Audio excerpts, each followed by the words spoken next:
in God. The Lord indeed provided a substitute ram, and Abraham called the place Jehovah Jireh.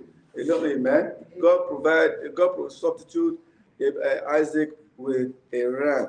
And even initially, God just want to test the obedience, the faith of our father. That is why God was saying, for you believe me and you obey me, you wanted to sacrifice this, and God had to make a covenant with him.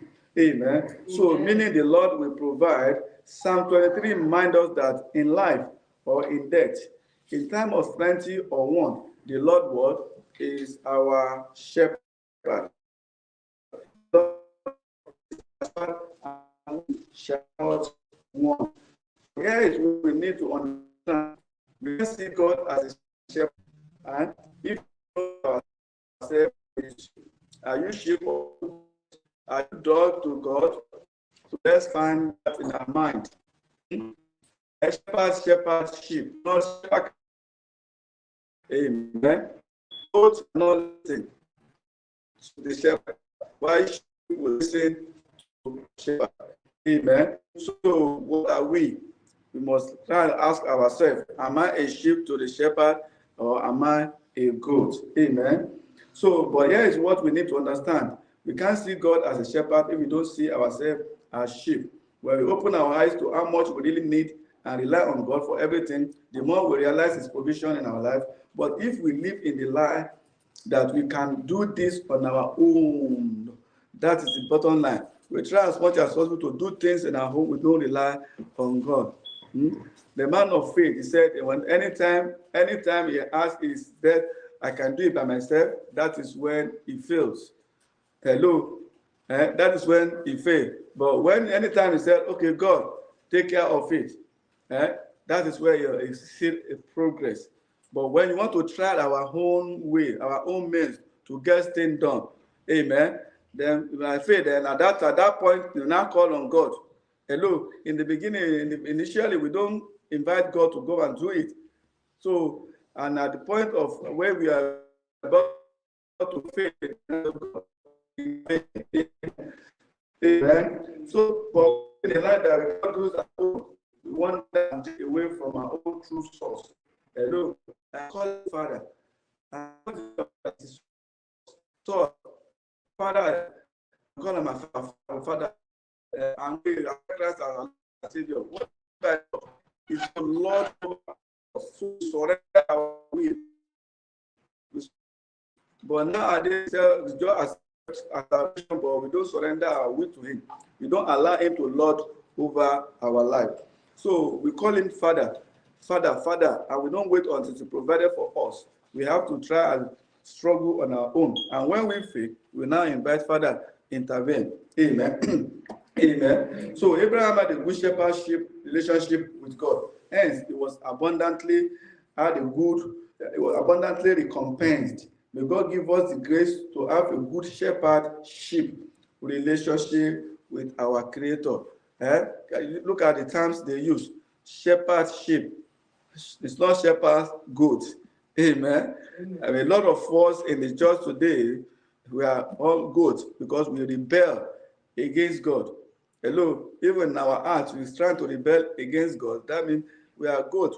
Sheep submit. You can remember sheep when we imagine sheep passing the street. They don't care. They don't even know so the danger is coming. It is the shepherds that have to protect the sheep. Amen. Amen. So, mighty name of Jesus. As everyone will help us in the name of Jesus. Sheep, are we ready for shepherd to sheep us? God help us in the mighty name of Jesus. So, introduction to each division. This another week lesson is divided to 2 and 1 and 2. The 13th Apostle Church as the foundation, which is the second of the tent.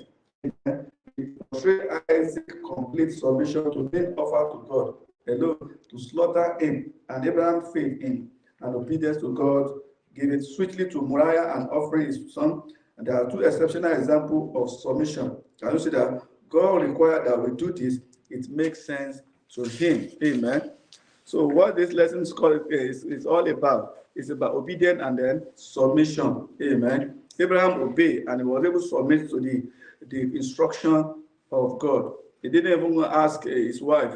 He didn't even, it is not good to Sarah. Father, daddy said we have to slaughter, we have to kill Isaac.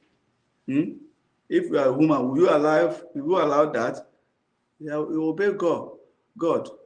He submit to the will of God. He say, okay, son, let's go. We are going to Mount Moriah. We are going to do sacrifice. And then when we see the character of Isaac, he submit. Only when on his way, he ask, Daddy, we've been doing this for a long time. Why is the ram that we want to use to sacrifice? That is where God intervened. And Abraham said, my son, God will provide. That's Jehovah Jireh. Amen. So you must speak our faith. Speak our faith in faith, and it shall pass. Amen.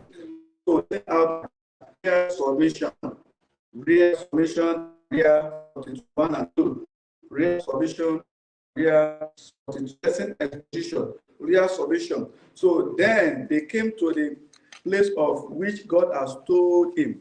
Amen. And Abraham built an altar there and placed the wood in order, and he burned Isaac in his son, and laid him on what? On the altar. Can we see that? He burned him and laid him at the altar. He didn't even, he was obey to the core. Obey to the core. Like last week when we were talking, how can you make my son? Let me take my son and sacrifice and kill him. Physically, it's like maybe something is wrong with that person. But he obeyed. God is trying to bring out something in him. Amen. So upon that wood, and Abraham arrived at a particular location, and the exact month, and according to God's directive, no partial or manipulated obedience. Hello, it's all about obedience. He arrived. He doesn't even question God. Amen. Can you imagine the long-awaited promise that God was promising him? I will give you a son. I will give you a son. After giving that son, he now said, okay, take it to Mount Moriah. I want to eat that son. Sacrifice that son for me. Can you imagine of his age? Amen. Level of faith, submission, Abraham speaking to us as God is giving us instruction. So as God been giving us instruction that we keep disobedient, obey God. That is why something want to bring something. God want to bring something out of that obedience. But if you disobey it, then God move. Amen. So Abraham arrived at a particular location, the exact month according to God's directive. Exact month. He did not go to another month. Amen. He did not go to another month. That is why when God speaks to us, we must do exactly as God has given us instruction. Amen.